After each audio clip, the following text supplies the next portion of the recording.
puja penyembahan, bersama-sama siang dan malam melakukan kehendak Bapa pada zaman ini. Ku mau jadi seperti Yesus dan berdampak bagi sesama.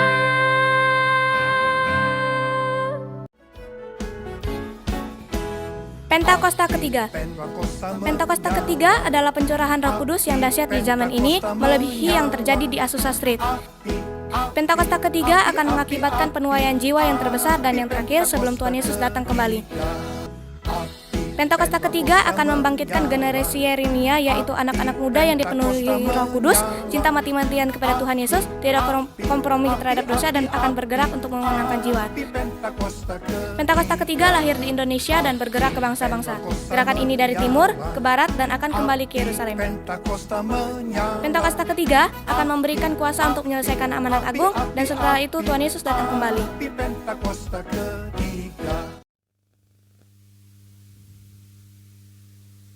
Adik-adik, mari kita berdoa. Tuhan Yesus, terima kasih buat hari ini Tuhan. Kami ada semua karena anugerah-Mu. Kami siapkan hati kami yang terbaik untuk masuk dalam memuji dan menyembah-Mu ya Tuhan. Kami undang hadirat Tuhan Yesus ada bersama-sama dengan kami hari ini. Kami telah berdoa hanya dalam nama Tuhan Yesus. Sama-sama kita katakan, amin. Shalom adik-adik semuanya. Hari ini kita mau memuji Tuhan sama-sama. Kakak undang semuanya kita bagi berdiri. Prajurit Kristus, siap? Yes! Yuk, tepuk tangannya. Kita mau nyanyikan ya. I love you Jesus.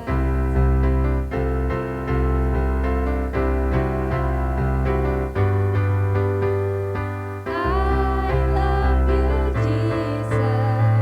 Deep down in my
Adik-adik, kita akan sembah Tuhan Yesus. Tutup matamu, lipat tangannya. Kita mau sungguh-sungguh datang sama Tuhan Yesus.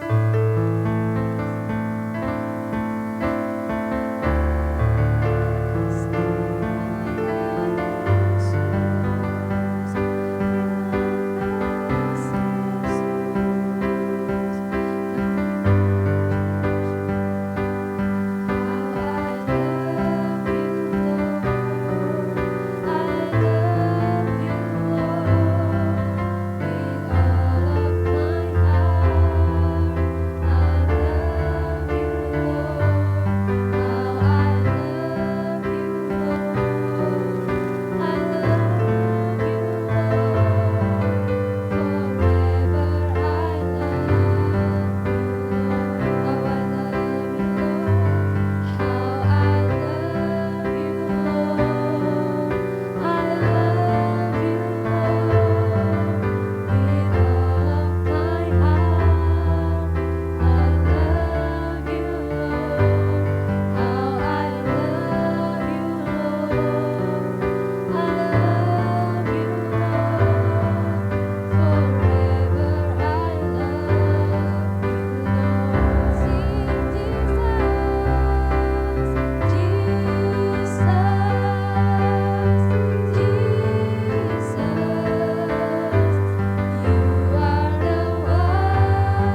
Yesus mau sembuhkan Indonesia. Tuhan Yesus juga mau sembuhkan siapapun yang sakit di Indonesia. Sembuh di dalam nama Tuhan Yesus. Yesus berkati Indonesia, juga pemimpin Indonesia, Bapak Presiden dan Wakil Presiden, Bapak Jokowi dan Bapak M. Aruf Amin. Yesus berikan kebijaksanaan, Yesus berikan hikmat, Yesus berikan takut akan Tuhan di hati Presiden dan Wakil Presiden, sehingga Tuhan Yesus, Presiden kami, memimpin Indonesia dengan bijaksana dan takut akan Tuhan. Tuhan Yesus juga berkati kota kami Pekanbaru dan Provinsi Riau. Yesus berkati gubernur kami dan wakil gubernur, Bapak Syamsuar dan Bapak Edi Nasution. Yesus berikan hikmat, Yesus berikan kebijaksanaan, Yesus berikan perlindungan, Yesus berikan takut akan Tuhan di hati pemimpin kami di Riau ini, sehingga dalam memimpin Tuhan Yesus, pemimpin Provinsi Riau takut akan Tuhan, memimpin dengan bijaksana. Yesus, kami juga berdoa untuk memimpin gereja kami, Opa Niko dan wakil-wakilnya. Tuhan Yesus yang berkati, Tuhan Yesus berikan hikmat, Tuhan Yesus berikan kebijaksanaan, Tuhan Yesus berikan kesehatan, Tuhan Yesus lindungi keluarganya, dan juga kemanapun pergi selalu dalam perlindungan Tuhan Yesus. Yesus berkati juga pemimpin gereja kami, Gihon Rayon 11, Rayon 12. Tuhan Yesus berkati, Tuhan Yesus berkati Opa Gede dan juga wakil-wakilnya.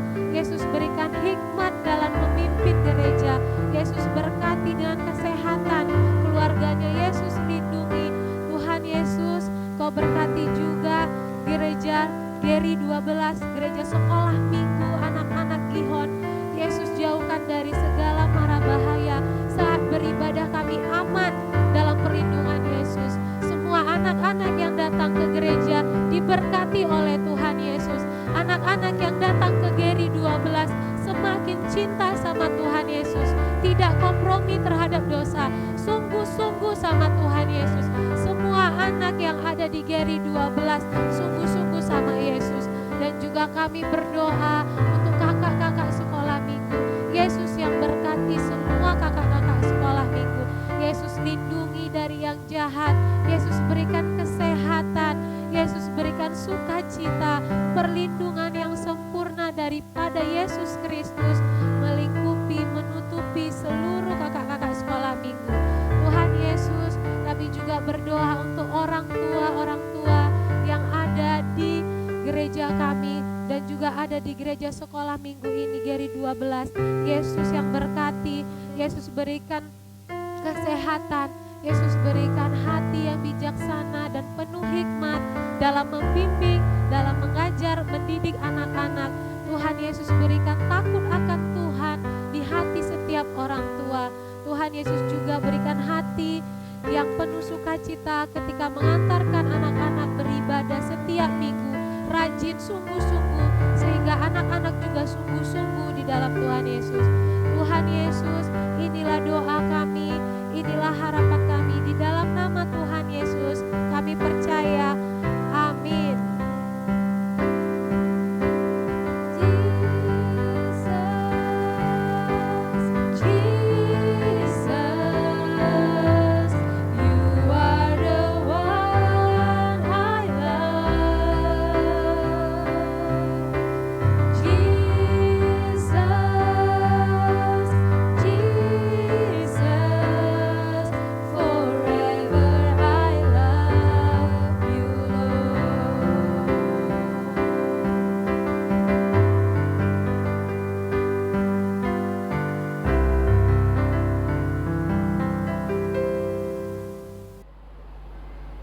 Kita mau mendengarkan firman Tuhan, kita berdoa. Terima kasih Bapa yang baik buat kesempatan ini Tuhan. Kami mau duduk tenang dengan diam mendengarkan firman Tuhan. Berbicaralah Engkau Tuhan, kami siap mendengarkannya. Berkati Kak Kia yang menyampaikannya, berkati semua kami yang mendengarkannya. Tuhan Yesus yang memberkati. Terima kasih Tuhan, kami siap mendengarkan firman-Mu. Hanya di dalam nama Tuhan Yesus Kristus kami berdoa. Haleluya. Amin. Shalom adik-adik. kita bersyukur buat hari ini kita bisa beribadah bersama. Hari ini kita akan mendengarkan firman Tuhan yang berjudul Tongkat Raja. Nanti adik-adik baca firman Tuhannya di Ester pasal 1 sampai 10. Semuanya harap tenang dan duduk yang manis ya. Hari ini kita akan mendengarkan cerita tentang seorang raja. Ini dia rajanya. Raja ini adalah seorang raja yang sangat berkuasa. Namanya adalah Ahasweros. Siapa adik-adik? Kita ulangi namanya ya. Ahasweros. Nah, dengarkan kakak ya. Raja ini punya sebatang tongkat emas. Ini adalah tongkat kerajaan. Kalau seseorang masuk menghadap sang raja dan sang raja menurunkan tongkatnya ke bawah, maka orang yang menghadapi raja itu pasti dihukum mati. Wih, ngeri sekali adik-adik. Dihukum mati. Tapi kalau sang raja mengulurkan tongkat itu kepada orang itu, maka dia akan hidup. Wah, senang ya. Jadi tidak boleh sembarangan orang yang bisa ketemu raja ini. Dia bisa dihukum mati. Ih, ngeri. Lalu suatu hari tiba-tiba ada yang berani menghadap raja ini. Weleh-weleh, berani sekali dia ya. Wah, rupanya dia adalah seorang perempuan. Siapa perempuan ini? Loh, bukankah ini Sang Ratu Ester yang cantik jelita itu? Ya, benar, dia adalah Sang Ratu. Wah, ada apa Sang Ratu menghadap kemari ya? Oh iya, kakak ingat. Adik-adik, ceritanya adalah begini. Ada Bapak Haman yang jahat.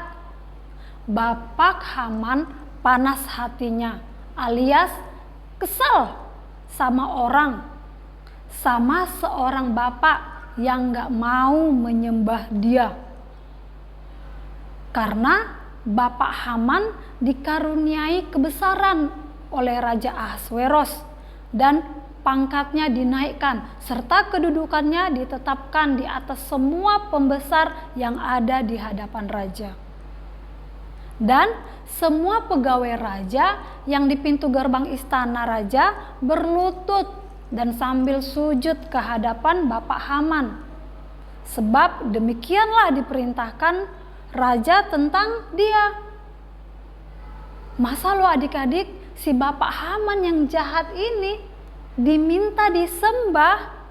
Ih, kan gak boleh ya. Tentu saja Bapak ini, maksudnya Bapak ini Bapak Mordekai namanya. Ya, Bapak ini gak mau menyembah dan berlutut kepada Bapak Haman. Jadinya si Bapak Haman yang jahat menjadi marah. Lalu Bapak Haman mulai mencari cara yang jahat untuk membunuh Bapak Mordekai. Setelah dipikir-pikir dan ditimbang-timbang, tapi nggak pakai timbangan ya. Lalu Bapak Haman menyetujui usulan istrinya. Akhirnya apa yang dilakukan?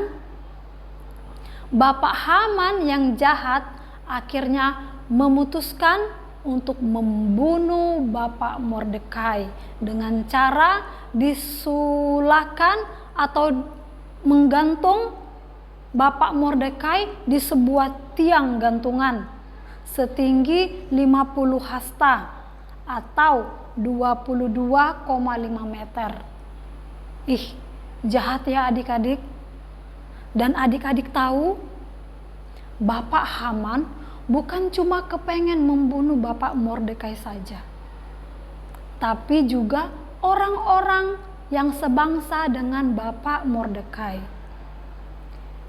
Jahat sekali Bapak Haman ini. Adik-adik yang dikasihi Tuhan, kakak mau beritahu sebuah rahasia. Adik-adik, Ratu Ester adalah anak yatim piatu. Orang tuanya telah meninggal dunia. Ratu Ester diangkat oleh Ratu Ester diangkat sebagai anak oleh Bapak Mordekai. Dan akhirnya lewat suatu pemilihan ratu, di zaman Alkitab Perjanjian Lama sudah ada ya pemilihan ratu kecantikan. Nah, si Ester yang cantik jelita tadi telah terpilih untuk menjadi ratu. Tapi sekalipun sekarang telah menjadi ratu, Ratu Ester tidak sombong dan masih tetap sayang sama Bapak Mordekai dan orang-orang sebangsanya. Haleluya. Jadi kakak mau tanya nih, kira-kira apa tindakan Ratu Ester pada waktu mengetahui bahwa Bapak Mordekai mau dibunuh dengan cara disulakan atau digantung oleh Bapak Haman yang jahat itu? Ayo, coba yang pintar-pintar. Ada yang bisa kasih tahu kakak enggak jawabannya? Apa ya? Coba bantu pikirkan. Ini yang menjadi pergumulan atau masalah yang sedang dihadapi Ratu Ester. Ratu Ester berkata, semua pegawai raja serta penduduk daerah-daerah kerajaan mengetahui bahwa bagi setiap laki-laki atau perempuan yang menghadap raja di pelataran dengan tidak dipanggil hanya berlaku satu undangan, yakni hukuman mati. Hanya orang yang kedepannya raja mengulurkan tongkat emas yang akan tetap hidup. Dan aku selama 30 hari ini tidak dipanggil menghadap raja. Gawat nih. Bagaimana dong? Ketika disampaikan orang perkataan Ratu Ester itu kepada Bapak Mordekai, maka Bapak Mordekai menyuruh menyampaikan jawab ini kepada Ratu Ester. Begini jawabannya. Jangan kira karena engkau di dalam istana raja, hanya engkau yang akan terluput dari antara semua orang Yahudi. Sebab sekalipun engkau pada saat ini berdiam diri saja, bagi orang Yahudi akan timbul juga pertolongan dan kelepasan dari pihak lain. Dan engkau dengan kaum keluargamu akan binasa. Siapa tahu, mungkin justru untuk saat yang seperti ini engkau beroleh kedudukan sebagai ratu. Menjadi pilihan yang berat buat Ratu Ester ya. Bagaimana ini? Mau pilih mementingkan diri sendiri supaya selamat atau memperhatikan kepentingan orang lain, yaitu bangsanya? Perhatikan apa yang dilakukan Ester.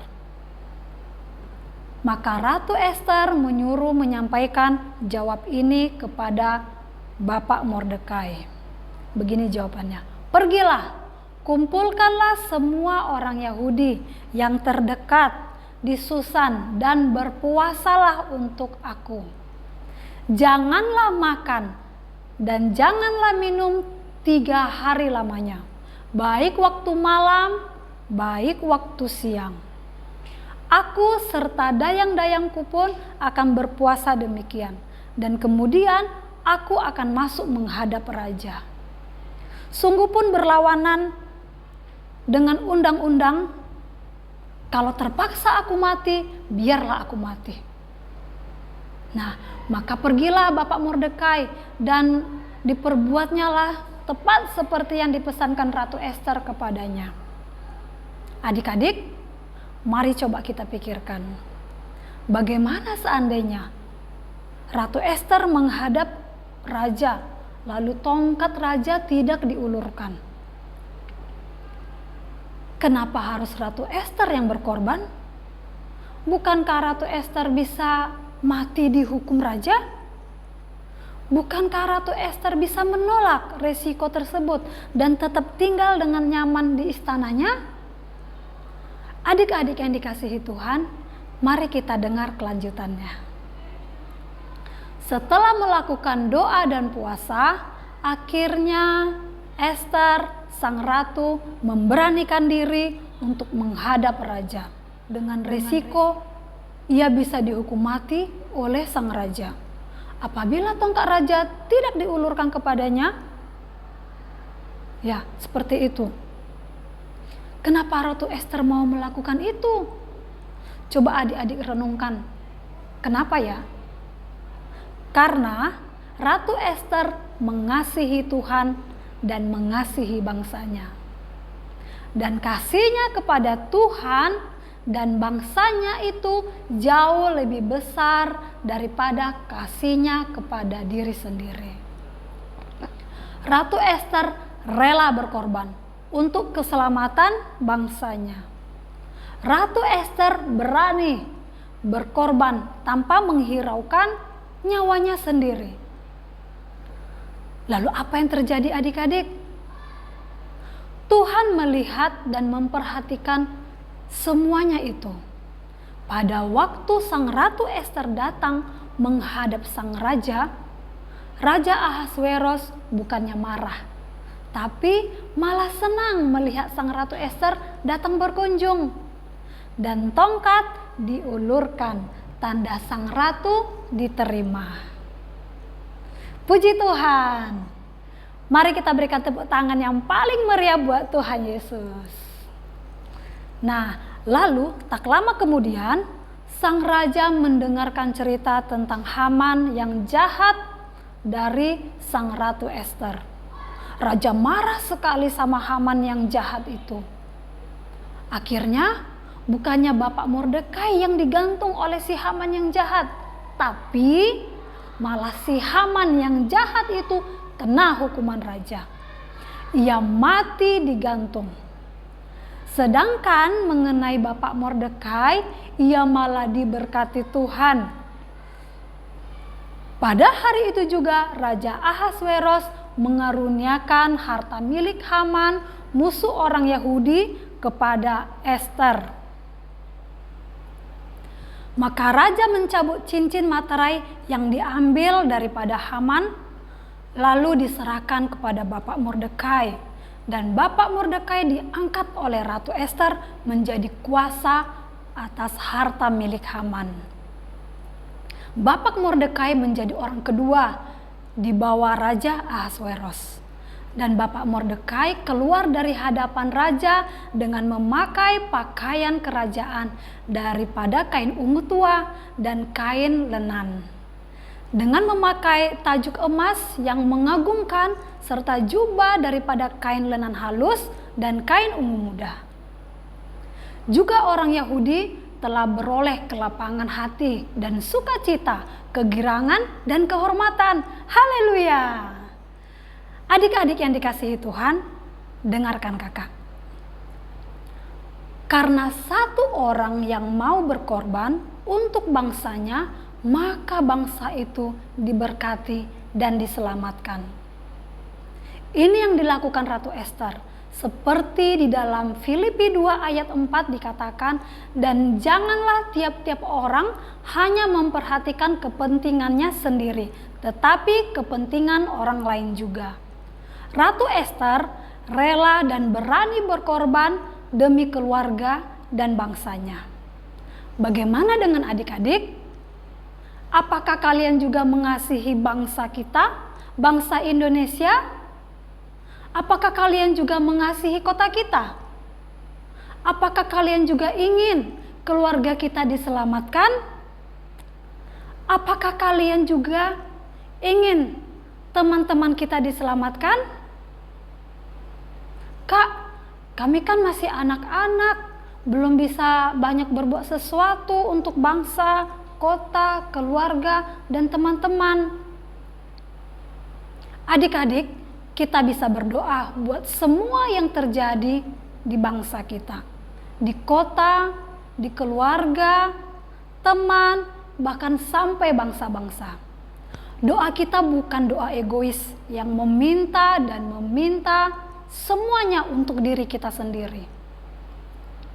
Tapi mulai berani berdoa untuk bangsa, untuk kota, keluarga, teman-teman, bahkan sampai ke bangsa-bangsa. Mulai berpikir dan memperhatikan kepentingan orang lain juga. Mulai berpikir dan memperhatikan orang-orang yang membutuhkan doa-doa kita. Mari ambil sikap untuk berdoa sungguh-sungguh.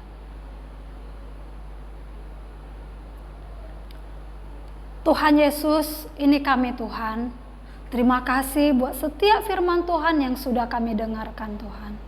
Mulai saat ini Tuhan, kami mau ambil komitmen dalam hidup kami Tuhan. Agar kami lebih sungguh-sungguh lagi Tuhan, membawa bangsa kami, membawa kota kami ke dalam tangannya Tuhan. Saatnya Tuhan kami mau bangkit Tuhan, bukan hanya mementingkan diri kami sendiri Tuhan, bukan hanya berdoa untuk kepentingan kami Tuhan, tapi kami mau berdoa buat orang-orang yang ada di sekitar kami Tuhan, buat kota kami, buat negara kami. Tuhan Yesus yang memberkati, Engkau memberkati kota kami Tuhan Pekanbaru, Engkau memberkati negara kami, Engkau memberkati para pemimpin kami Tuhan, biar pemimpin kami hidup dengan seturut rencananya Tuhan, biar setiap keputusan-keputusan yang diambil oleh para pemimpin kami merupakan keputusan daripada Tuhan. Kami juga berdoa Tuhan buat orang-orang yang sedang sakit Tuhan, dimanapun mereka berada. Tuhan Yesus yang sembuhkan, Tuhan Yesus yang pulihkan. Kami berdoa buat orang-orang yang kekurangan Tuhan, Tuhan Yesus yang mencukupkan segala kebutuhan, keperluan mereka. Terima kasih Tuhan, terima kasih Yesus, dimanapun kami berada Tuhan. Kami mau Tuhan, ingatkan kami selalu untuk firman Tuhan yang sudah kami dengar Tuhan. Dan kami boleh melakukannya, biar nama Tuhan Yesus dipermuliakan. Terima kasih Tuhan, terpuji namamu. Ini doa kami Tuhan, hanya di dalam namamu Tuhan Yesus Kristus kami berdoa dan bersyukur. Haleluya, amin. Tuhan Yesus memberkati. Mazmur 91 ayat 1-16. Dalam lindungan Allah. Orang yang duduk dalam lindungan yang maha tinggi dan bermalam dalam naungan yang maha kuasa akan berkata kepada Tuhan, tempat perlindunganku dan tubuh pertahananku, Allahku yang kupercayai. Sungguh dialah yang akan melepaskan engkau dari jerat penangkap burung, dari penyakit sampar yang busuk. Dengan kepaknya ia akan melindungi engkau, di bawah sayapnya engkau akan berlindung, kesetiaannya ialah perisai dan pagar tembok.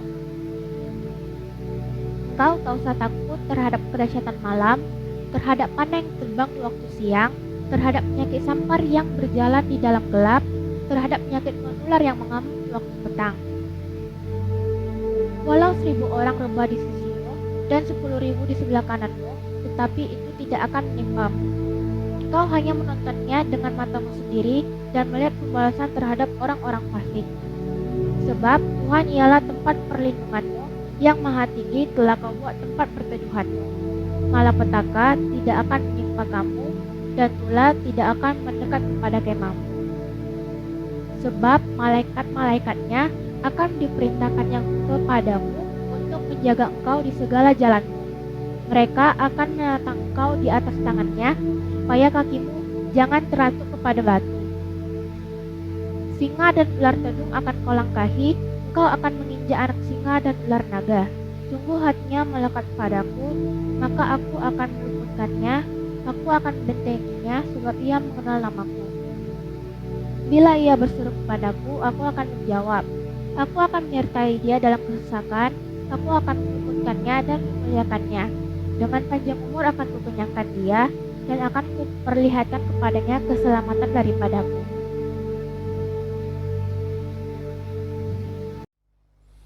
Shalom anak-anak yang Opa kasihi di dalam nama Tuhan Yesus.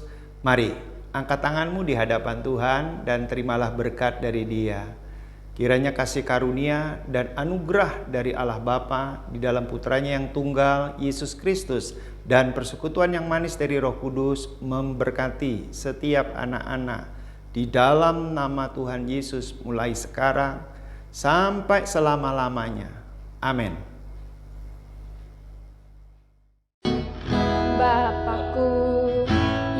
Kudusku, Roh Kudusku. Terima kasih Opa Gede, terima kasih kakak-kakak yang melayani hari ini. Tuhan Yesus memberkati ya. Teman-teman, kita akan jumpa lagi dalam ibadah online selanjutnya. Kita bisa buka di YouTube dan Facebook GBI Gihon Rayon 12. Kami tunggu ya. Sampai jumpa lagi. We love you and God bless you. Sungguh aku